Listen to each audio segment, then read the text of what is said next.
안녕하세요. 아동심리치료 세미나 두 번째 강의를 시작하도록 하겠습니다.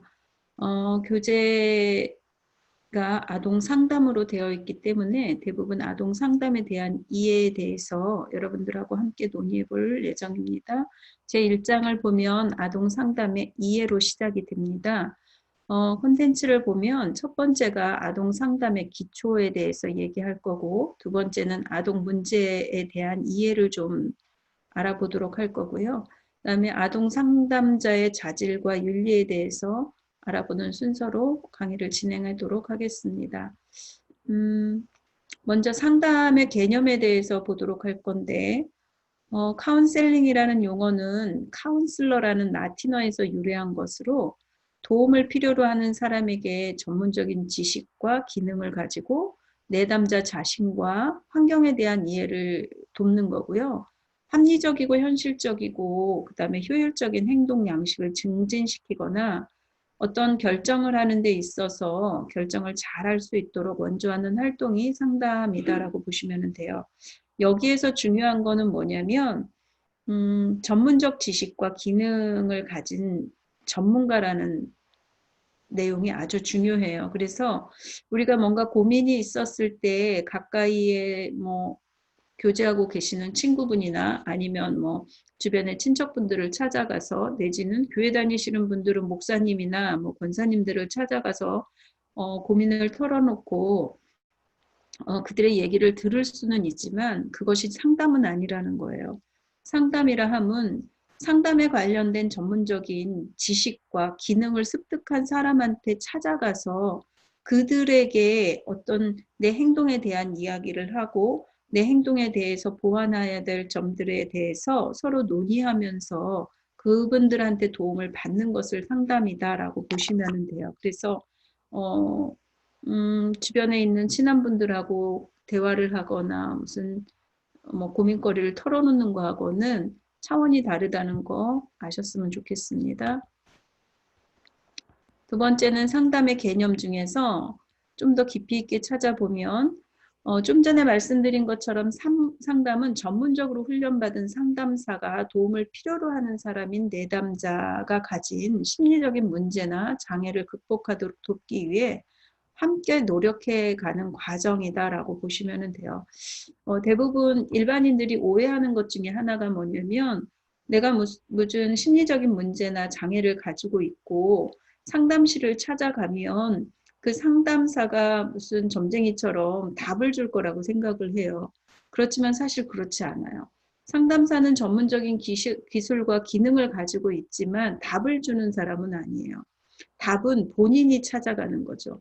본인이 찾아갈 수 있도록 격려하고 지지하고 어떤 지식적인 부분을 터치해주고 그다음에 기능적인 어떤 강점, 인턴십을 받은 어떤 기능을 가지고 내담자를 돕는 역할을 하는 거지 상담사가 답을 준다는 거는 아니라는 거 걸 아셨으면 좋겠어요. 그다음에 상담을 진행함에 있어서 핵심적인 요소 세 요소가 있는데 첫 번째는 내담자예요. 첫째는 그래서 스스로 해결할 수 없는 심리적인 문제나 장애를 지니고 전문적인 도움을 요청하는 사람을 내담자라고 얘기하고 클라이언트라고 얘기하거든요. 그래서 첫 번째 핵심적인 요소가 내담자고 두 번째는 카운셀러라고 해서 이제 상담자죠.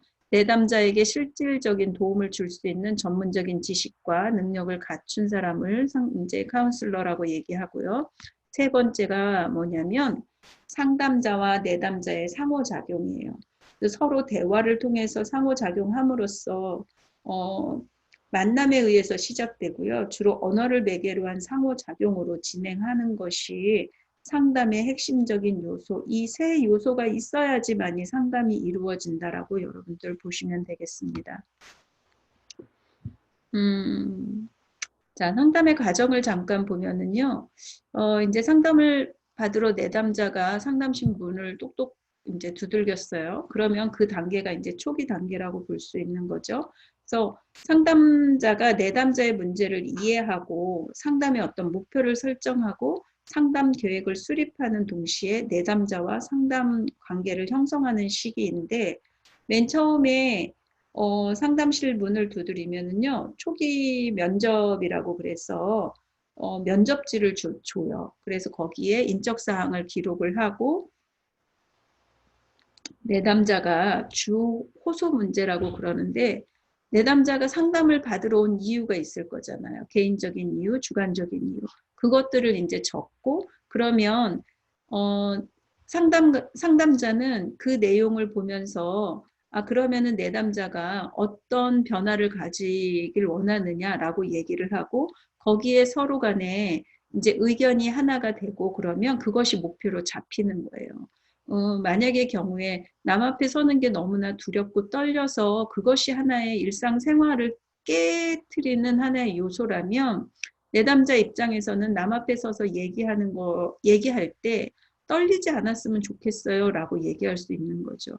그러면 상담의 목표를 이제 사람들 앞에서 발표한다거나 뭔가 프레젠테이션을 할 때 떨리지 않는 것을 목표로 이제 상담이 시작이 되는 거고 상담을 계획하겠죠.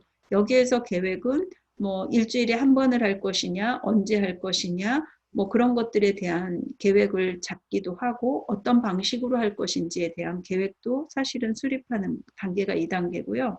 또 하나는 처음 만나는 사람들이잖아요. 내담자하고 상담자는. 그랬었을 때 처음 만나는 사람한테 내 마음속에 있는 이야기를 한다는 게 사실은 쉽지 않아요. 그럴 때 필요한 것이 라포 형성이라고 그러는데 신뢰감을 줄 수 있는 관계가 이루어질 수 있도록 서로 상호작용을 이제 시작하는 거죠. 그게 초기 단계라고 보시면 됩니다. 중기 단계로 넘어가면은요, 이제 상담 목표를 달성하기 위해서 본격적인 상담 활동을 이루어지는 시기를 말을 해요.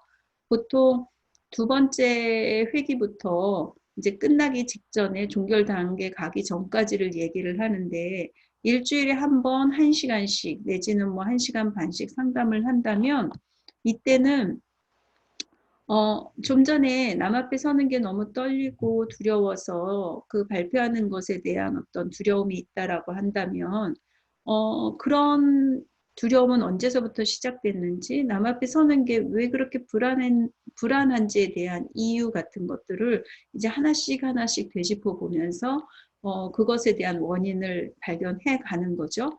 그런 프로이드의 정신분석적인 어떤 상담을 하는 경우도 있고, 또 하나는 인지행동적인 어떤 방법에 의해서 자 만약에 다음번에 또 발표할 기회가 있다면 이제는 내가 떨지 않기 위해서 어떤 제스처나 내지는 어떤 다짐을 할 것인지에 대한 스스로의 계획을 세우고 그것들을 한번 실천해 보는 거예요. 그러므로 인해서 점점점 본격적인 상담 활동이 진행이 되고 일상에서도 또한 실천하는 하나의 과제로서 주어지는데 그런 것들을 하면서 진행하면서 이루어지는 상담 과정을 중기 단계라고 보시면 돼요. 그리고 이제 종결 단계가 있는데 상담 목표가 상당 부분 달성되어 상담을 마무리하는 과정을 의미하는데 완전히 해결된 걸 얘기하는 것이 아니라 만약에 100%를 목표로 잡았다면 70% 정도 그 목표가 완성이 됐다라고 한다면 이제 어느 정도 종결 단계로 가는 거예요. 그리고 상담자는 미리 이야기를 하죠. 이제 어느 정도 해결이 된 것 같은데 우리 앞으로 2번만 더 만나요. 내지는 뭐 다음 주 끝내는 걸로 할게요. 라고 해서 마무리하는 과정을 의미하고요. 그 이후에 이제 혼자서 홀로서기를 하다가 안 됐었을 경우에는 다시금 또 차후 상담이 들어간다 할지라도 어느 부분에서는 종결을 하는 것을 이제 종결 단계다라고 보시면 돼요. 네. 상담의 범위를 한번 들여다볼게요. 상담의 범위와 관련하여 밀접하게 연관되어 사용되는 용어로는 생활지도, 상담, 심리치료 등을 들 수 있는데 이 이제 생활 지도와 상담과 심리 치료에 대한 디테일한 내용을 좀 더 들여다보면 생활 지도라고 얘기하죠. 가이던스 해가지고 원래 가이던스를 우리나라 말로 이제 번역한 건데 주로 교육 장면에서 교사가 학생들을 올바르고 바람직한 방향으로 안내하고 지도하는 것을 의미한다라는 거예요. 학교마다 다 상담실이 있어요. 웬만한 학교 같으면 그러면 거기에서 그 학교 안에서 일어나는 어떤 교육 상황 중에서 뭔가 올바르고 바람직한 방향으로 좀 더 이렇게 가이드해주는 역할, 가볍게 뭔가 지도하는 역할을 생활 지도 가이던스라고 보시면 되고요. 지금 저희가 배우고자 하는 상담은 정말 도움을 필요로 하는 내담자가 있어야 돼요. 그리고 이 내담자를 대상으로 해서 교육을 하고 발달적인 장면과 관련되어 나타나는 작은 어떤 장애 같은 거 있잖아요. 아까 얘기한 것처럼 남 앞에 서는 게 두려워서 떨리는 거, 그다음에 그것들로 인해서 뭔가 성취되는 그 어떤 것들이 줄어드는 거, 뭐 그런 가벼운 단계의 어떤 장애를 다루는 거를 얘기하고, 심리치료회에서 사이코테라피라고 얘기하는데, 심각한 장애를 가진 환자를 대상으로 임상적이나 의학적인 장면에서 치유하고자 하는 활동을 저희는 심리치료다라고 얘기하는데, 저희가 강의하는 이 내용은요, 가이던스의 역할도 하고 또 하나는 카운셀링까지의 역할을 한다라고 보시면 되고, 심리치료까지는 저희는 나가지 않아요.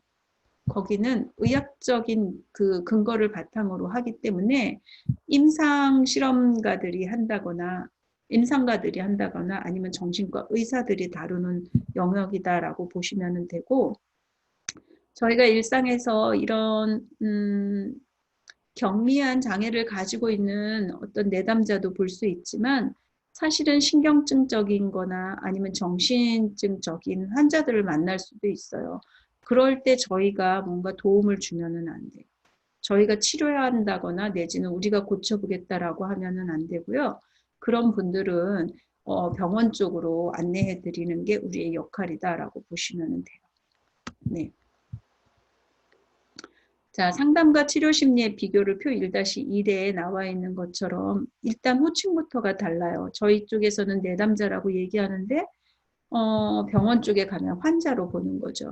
그다음에 우리 쪽에 어떤 그 장애는 경미해요. 그런데 저쪽 병원 정신과를 찾는 분들은 대부분 심각한 장애가 있다라고 보시면 되고, 그다음에 개인적인, 사회적, 직업적, 교육적, 그리고 결정을 내리는 어떤 문제에 있어서 되게 간단한 문제일 수 있는 것들을 우리가 상담 내용으로 가지고 있다면, 사실은 심리치료를 받는 분들은 성격적인 문제가 많아요. 우울증이나 분노나 내지는 뭐 그 외에 다른 어떤 행동장애들이 일어나는 그런 문제들을 심리치료 대상자라고 보시면 되고, 저희는 더 나빠지는 것을 예방하는 거, 아니면 지금보다는 조금 더 발달한 그런 내용들에 관심이 있는 어떤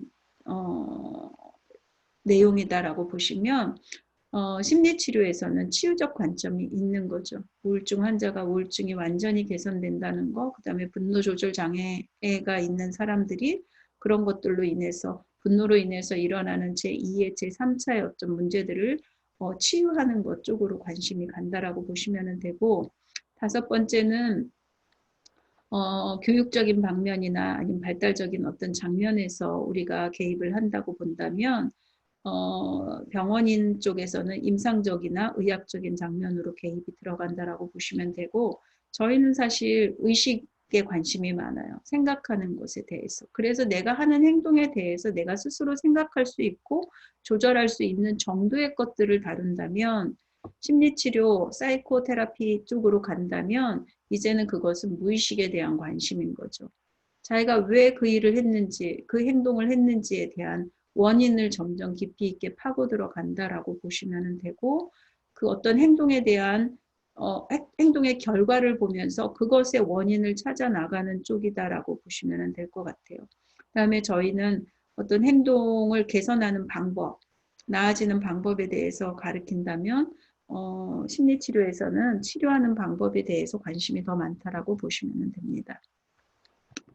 자, 상담의 범위에서 조금 전에 얘기한 거를 더 보충하자면, 정신의학은 의학적 모델에 근거하여 정신장애를 연구하고 치료하는 의학의 한 분야이다라고 보시면 되고, 21세기에 접어들면서 많은 정신과 의사들이 안타깝게도 생물의학적 입장에서 근거해가지고 정신병리 이론이나 내지는 약물치료에 치중하면서 사실은 심리치료에 대한 관심이 급격히 감소하고 있어요. 정신과에 가면 사실은 안타까운 건 그 안에 임상가들도 있고 또 상담사들도 있기는 하지만 대부분의 처방이 약물 치료를 같이 한다는 거예요. 아니면 어쩌면 더 많은 부분을 약물 치료에 더 힘을 쏟고 있다라고 보시면 되는 거죠. 그래서 어찌 보면 가볍게 경미한 이유로 상담사를 찾기 전에 그냥 가까운 정신과를 가서 얘기를 했음에도 불구하고 좀 더 들여다보고 그들의 마음과 그들의 불편한 것이 무엇인지를 좀 도와주고 지원하는 쪽으로 가는 것이 아니라 그냥 약물로 치료하는 경우가 되게 일반적이다라고 생각해서요. 그게 좀 안타까운 문제인 것 같아요. 자, 이장호 씨가 얘기한 거를 잠깐 들여다보면 생활지도는 주로 교육 현장에서 정상적인 대다수의 학생들을 대상으로 하는 지도 활동이다라고 보면 상담은 문제를 가진 보다 소수의 사람들의 구체적인 생활 과제 해결과 적응을 돕는 활동으로 심리치료는 활동이고요. 심리치료는 신경증이나 정신장애 같은 보다 심각한 문제를 다루는 활동으로 구분하였다라고 보시면 됩니다. 자, 이거는 하나의 표로 이제 만들어 봤어요. 생활지도 가이던스와 카운셀링과 그 다음에 사이코테라피의 차이점이 무엇이냐라고 보면은 어느 정도, 어느 행동에서 더 많은 빈도가 나타났느냐라고 보시면 돼요. 그래서 중첩되는 경우가 되게 많은데 생활지도 쪽에서 보면 어떤 정보를 제공한다거나 조언을 한다거나 의사결정을 도와주는 역할들을 많이 한다면 상담 쪽에서는 어떤 행동이나 태도의 변화 내지는 사고하는 거, 생각하는 거, 심리적인 갈등의 어떤 것들을 치중한다고 보시면 되고 심리치료에서는 뭐 성격 장애, 정신 장애 쪽에 더 많은 그 힘을 가지고 있다라고 보시면 되는데 이것을 딱딱 표에서도 보는 것처럼 딱딱 끊어서 분류할 수가 없어요. 그냥 어느 쪽에 좀 더 많은 비중, 많은 힘을 싣고 있구나라는 정도로 그냥 판단하시고 결정하시는 게 맞다라고 생각을 해요.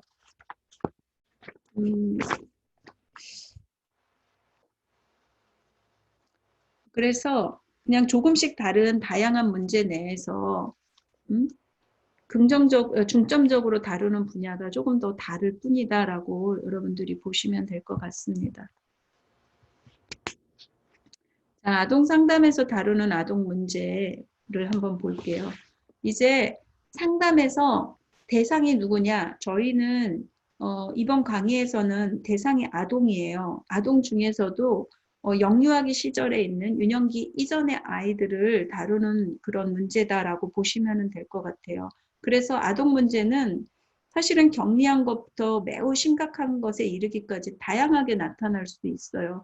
그렇지만 아동 문제는 밖에 드러나는 것보다는 심각하지 않은 경우가 되게 많고 심각한 문제로 보일지라도 아동의 발달, 양상과 문제 행동에 대한 충분한 이해를 바탕으로 문제 행동의 원인을 파악하고 적절히 대처하면 짧은 시간 내에 행동의 개선을 가지고 올 수 있다는 거죠.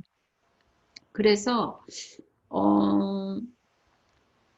빨리 발견하면 예후가 좋아요. 이 예후가 좋다라는 말은 뭐냐면 만약에 언어 장애가 있다거나 언어 발달에 지연이 있는 아이들을 만 1세 막 언어가 시작할 때 내지는 만 2세가 되지 않는 그 언어 폭발 시기 때에 언어가 나타나지 않는다면 그때 우리가 뭔가 지원을 해줬었을 때 그 이후에 나타나는 결과는 굉장히 좋게 나타난다는 거죠.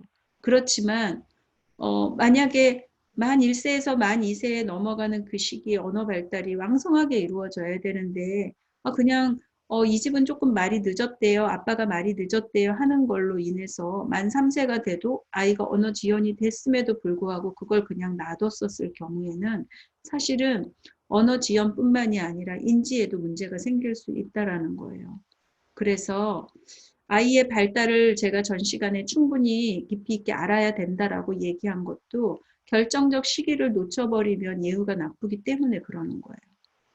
그래서 어느 시기에 어떤 행동이 나타나고 어떤 발달 경로를 거치는지에 대해 따라서 적절히 우리가 대처할 수 있는 것들을 준비해 가지고 있어야 된다라는 거죠. 자, 아동 발달에서 다루는 여러 가지 문제들이 있는데 그런 것들을 한번 지켜보겠습니다. 자, 톰슨과 루돌프가 아동 상담에서 주로 다루어지는 문제에 대해서 한번 이렇게 연구를 해봤어요. 첫 번째가 대인관계의 어떤 갈등이에요. 아동은 부모나 형제, 교사나 또래들과 관계에서 어려움을 느끼고 있으며 이들과 관계를 개선하는 방법을 찾고 있다라고 되어 있어요. 혹시 현장에 계시거나 아니면 뭐 실습을 나갔거나 교육을 나가신 분들이 있으실 텐데 어린이집 현장에 나가보면 갈등 상황이 어떻게 되냐면 아이들과 아이들 간의 관계, 또래와의 관계에서 일어나는 어떤 어려움으로 호소하는 문제들이 되게 많고요. 어떤 아이는 너무 소극적이어서 문제고 어떤 아이는 너무 또 조절이 안 돼서 문제고 그런 것들에 대한 중간적인 개입을 잘 적절히 해주는 게 교사의 역할인데 이것들이 고쳐지지 않을 때 대인관계 그 또래 관계 안에서도 어떤 갈등이 심하게 일어났을 때 우리는 그것을 가지고 부모님께 얘기하기도 하고 전문가한테 또 이렇게 관찰을 의뢰하는 경우도 있어요. 두 번째가 뭐냐면 개인 내적 갈등인데 아동은 의사결정을 하는 데 있어서 갈등을 겪고 있으며 그 갈등의 결과와 대안을 명확히 하는 데 도움이 필요로 한다라고 되어 있어요. 현장에서 보면 너무 자기 의사를 정확하게 얘기하는 아이들도 있지만 사실은 자기가 뭘 원하는지 잘 몰라서 여러 번 반복해서 질문하고 물어봐도 그거에 대한 답을 명확히 하지 못하는 아이들도 있어요. 그런 결정장애가 있는 아이들, 내적인 어떤 문제가 있는 아이들을 돕는 게 아동 상담에서 다루는 또 다른 문제다라고 보시면 될 것 같아요. 그다음에 자신에 대한 정보 부족이라고 되어 있는데 아동은 자신의 능력, 강점, 관심이나 가치에 대하여 더 많이 배울 필요가 있다라고 얘기해요. 이거는 이제 후에 다루겠지만 자기의 셀프 이미지 내지는 자기 효능감 그런 것을 잘 모르는 경우가 많아요. 대부분 이런 경우의 아이들은 그 부모를 이렇게 들여다보면 너무 과잉보호하는 경우의 아이들이 자신의 능력이나 강점에 대해서 잘 모르는 경우가 많고요. 또 하나는 너무 통제가 강한 부모 밑에서 자라는 아이인 경우에도 어떤 선택할 수 있는 기회조차를 박탈당하기 때문에 자기가 뭔가를 잘할 수 있는지 뭔가를 부족한지 내지는 뭔가에 관심 있는지 자기를 잘 모르는 경우가 많아요. 그럴 경우에 이제 저희가 상담을 통해서 아이들의 강점을 찾아주기도 하고 키워주기도 한다라고 보시면 될 것 같아요. 환경에 대한 정보 부족이라고 되어 있는데 아동은 학교나 일반 직업 교육에서 성공하는 데 있어서 정보를 필요로 한다라고 되어 있어요. 연령에 따라서 학교나 내지는 어린이집이나 일반 교육 현장에서 뭔가 정보를 알므로 인해서 어떤 학습 능력이나 내지는 활동 능력이 이렇게 나타나는 경우가 있어요. 그런데 그거에 대한 정보가 부족했을 때 우리는 그것에 대한 정보를 제공하기도 때로는 한다는 거죠.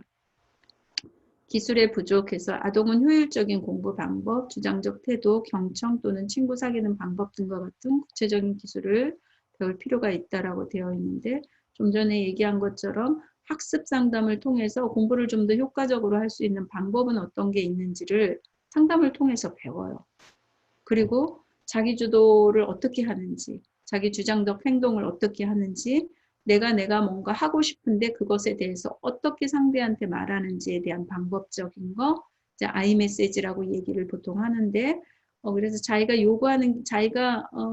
뭘 원하는지에 대해서 상대한테 정확하게 얘기하는 것에 대한 주장적 행동을 배우기도 하고요. 의사소통하는 방법인데 친구를 사귈 때 어떻게 말을 하는지 또한 문제가 생겼었을 때 그 문제 해결 능력 그것들도 사실은 상담을 통해서 배울 수 있다라고 보시면 됩니다. 자, 아동 상담에서 뿐만이 아니라 이제 상담에서 뭔가 진단을 내리는 진단 도구가 있어요. 그게 이제 국제질병분류에서 ICD-10 해가지고 하는 것도 있지만 사실은 가장 많이 쓰이는 것은 이 미국 정신의학회의 정신장애 및 진단 및 통계 편람이라고 해서 DSM이라는 책이 있는데 지금은 1, 2, 3, 4, 5 DSM-5를 사용하고 있어요. 거기에 보면은 이제 예를 들어서 우리가 일반 내과에 가서 진료를 받고 혈압이 이만큼이네요 라고 얘기해서 고혈압 판정을 받는다거나 내지는 고지혈증 판정을 받을 때 어느 수치 이상으로 뭔가 나타나면 뭐 고혈압 환자네요 내지는 당뇨네요 라고 진단해 주는 것처럼 정신장애에 대한 진단에 대한 기준도 있다라는 거예요. 그게 가장 많이 쓰는 게 DSM-5 지금 현재로서. 그래서 거기에 보면 뭐 우울증이라든지 신경증이라든지 무슨 여러 가지 굉장히 많은 정신에 관련된 그 장애에 대한 분류표가 나와 있어요. 그래서 그거를 근거로 해서 일반적으로 진단을 내린다라고 보시면 되고 아동의 문제를 정확하게 진단하고 필요한 보호와 서비스를 받도록 하는 것이 굉장히 중요하죠. 요즘은 현장에 가만히 있어 보면 어머님들이 그 바우처를 많이 쓰세요. 만약에 그 발달의 지연이 있다 그러면 병원에서 검사를 받고 진단을 딱 받아서 발달 지연이다라고 얘기하면 그 소득에 상관이 있는지 없는지는 잘 모르고 소득과 상관이 있는 것 같아요. 소득에 비례해서 그 바우처를 받아요. 상담을 받을 수 있는 바우처. 그러면 개인이 일정 조금의 어떤 금액을 내고 그 상담을 받을 수 있는 그런 복지죠. 어떻게 보면 복지 혜택을 받고 있는 것 같아요. 그렇지만 또 여기까지 가기까지가 사실은 힘들어요. 왜냐하면 우리 아이가 그럴 리 없어요 라고 얘기하거나 엄마들의 기대 수준이 어느 만큼이냐에 따라서 얘는 분명히 가야 되는데도 안 가는 아이가 있고요. 안 가도 되는 아이가 상담을 받는 경우도 있어요.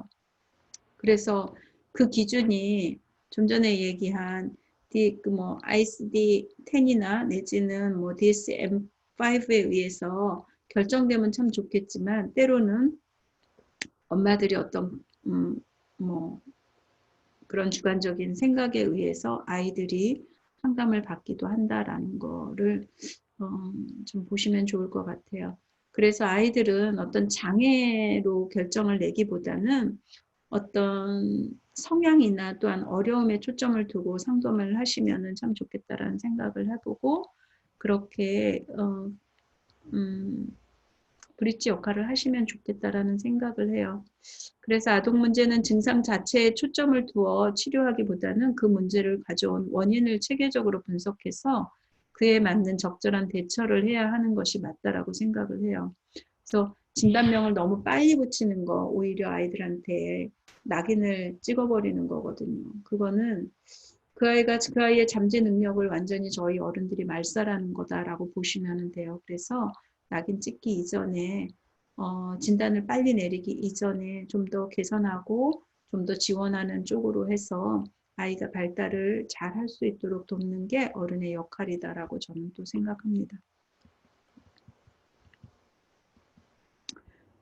자, 아동 상담 이제 목표를 종합적으로 정리해 보면 결국 그거죠. 아동의 행동을 개선하는 거.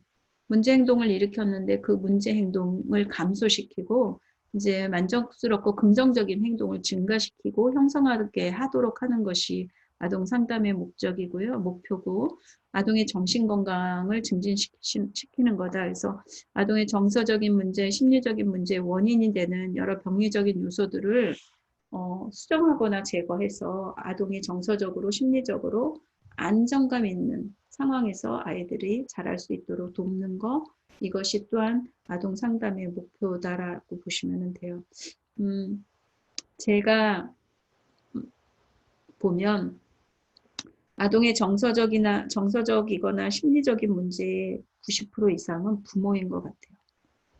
부모의 정서적인 상태, 심리적인 상태, 내지는 양육의 태도, 애착의 정도, 애착의 어떤 종류에 따라서 아동의 정신건강은 결정되는 것 같아요. 결과적으로. 그래서 제가 오리엔테이션 시간에도 말씀드린 것처럼 아동만 상담해서 그 아이가 개선되느냐? 그렇지 않아요. 부모 상담이 반드시 들어가야 되고 가족 상담이 들어가는 것이, 그래서 아동을 둘러싸고 있는 환경적인 요소를 고치지 않고서는 사실은 아동만 상담해가지고는 개선되는 경우가 극히 드물다라는 거죠. 그래서 여러분들이 공부를 하게 되면 아동에 대한 관심도 가져야 되지만 사실은 부모의 양육 태도, 부모의 자아분화 정도, 그런 것들을 좀 살펴보는 것이 굉장히 아이들을 돕는 데 있어서 중요한 요소 중에 하나다라고 보시면 될 것 같습니다. 자, 아동 상담 계속해서 하면 아동의 문제 해결 및 의사결정 능력을 함양하는 것이다 라고 되어 있어요.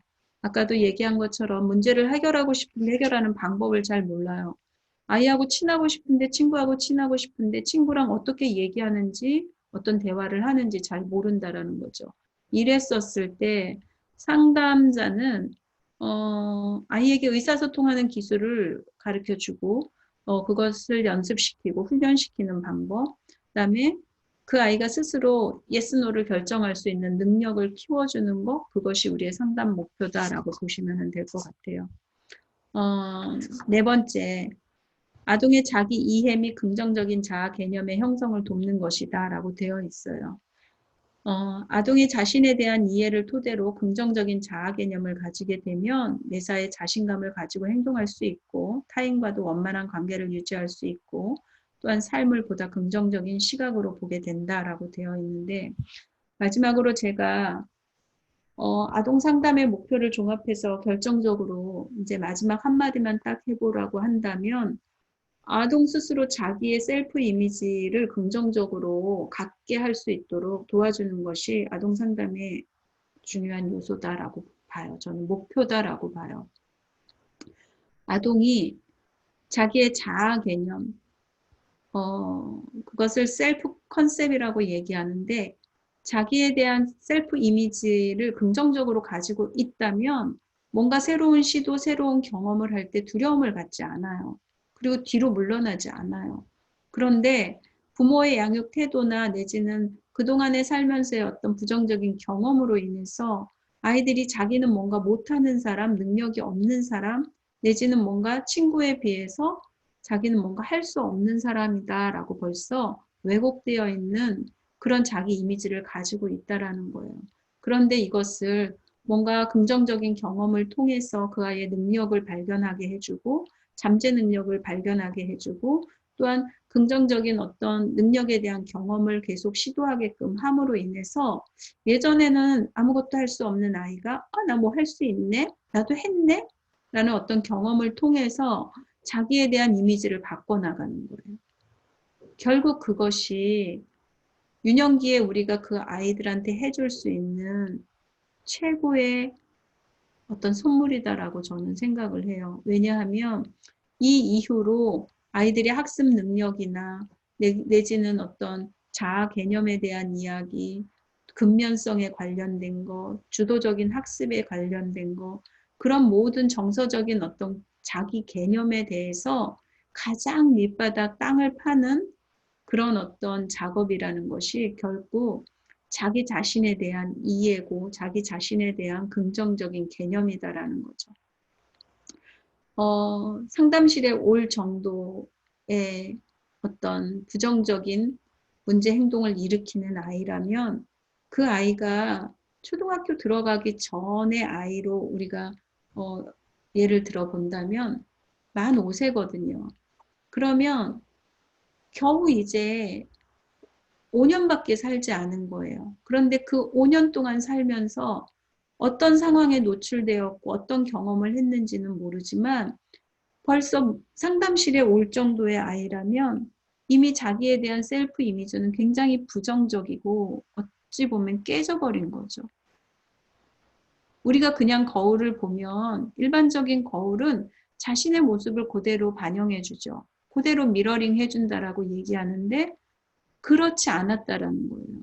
뭔가 볼록한 거울이 되고 오목한 거울이 되어서 자기의 그 이미지가 왜곡되어서 자기가 벌써 생각을 해버리기 때문에 이 아이는 자기의 어떤 자존감이라든지 내지는 자아 개념이 이미 망가져 있거나 많이 왜곡되어 있어서 그래서 상담실에 오는 거거든요. 그래서 또래 관계도 안 좋은 거고, 그리고 문제 행동도 일으키는 거고. 그래서 이거는 상담실에 찾아와서 그 아이를 놀이치료로 이 아이의 어떤 심리적인 생각 내지는 자아 개념을 바꾸는 역할을 하는 것이 상담자의 역할이기도 하지만 그 이전에 부모 상담이 반드시 들어가야 된다는 거. 왜냐하면 저희는 그 내담자로 오는 아이들을 만날 수 있는 기회가 그닥 많지 않아요. 일주일에 한 번, 1시간. 그런데 이 아이가 노출되어 있는 곳은 가정이나 아니면 이 아이를 돌보고 있는 보육기관이나 교육기관이라는 거죠. 근데 가장 중요한 건 부모의 역할이에요. 부모가 그 아이의 능력에 대해서 긍정적으로 바라봐주고 격려해주고 지지해 주었었을 때 이 아이는 자존감도 높아지고 자아 개념도 긍정적으로 바뀌는 거죠.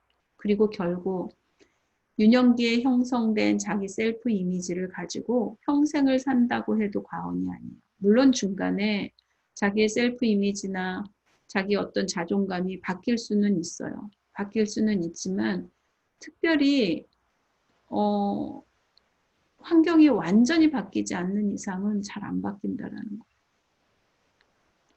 그래서 피아제의 발달 이론에서도 봤을 때 신뢰 대 불신, 그 다음에 자율성이 생기느냐 아니면 죄책감이 수치심이 생기느냐 또 주도성이 생기느냐 죄책감이 생기느냐 하는 이렇게 반대적인 어떤 발달의 성장을 보여주잖아요. 아이가 태어나서 처음 엄마랑 애착관계를 잘 형성하면서 세상에 대한 신뢰, 나 자신에 대한 신뢰를 갖기 시작하면 이 아이는 그 다음 단계인 자율성으로 넘어가는데 굉장히 용이하게 넘어갈 수 있어요. 그리고 자율적으로 행동을 선택하고 경험하면서 자기 자신에 대한 어떤 이미지, 자존감이 형성이 된다라는 거죠. 그리고 그 이후에 주도성을 가진 행동을 함으로 인해서 목표 지향적인 어떤 경험들을 해 나가기 시작해요. 그러면서 그 다음 단계인 근면성실하죠. 누가 시키지 않아도 자기가 하고자 하는 것들을 정해서 그 행동을 할 수 있는 아이로, 그 할 수 있는 하나의 인간으로 성장할 수 있다라는 거예요. 그런데 만약에 그 반대적으로 애착이 형성되지 않아서 뭔가 불신이 형성이 되고 그 다음에 자기 자신에 대한 어떤 수치심이 생기기 시작하면서 죄책감을 갖게 되면 이제 자기 자신에 대한 열등의식이 생기기 시작하고 그 열등의식을 가지고 학교에 간다고 생각을 해보세요. 학습 능력이 뛰어날까요? 친구 관계가 좋을까요? 그렇지 않다라는 거죠.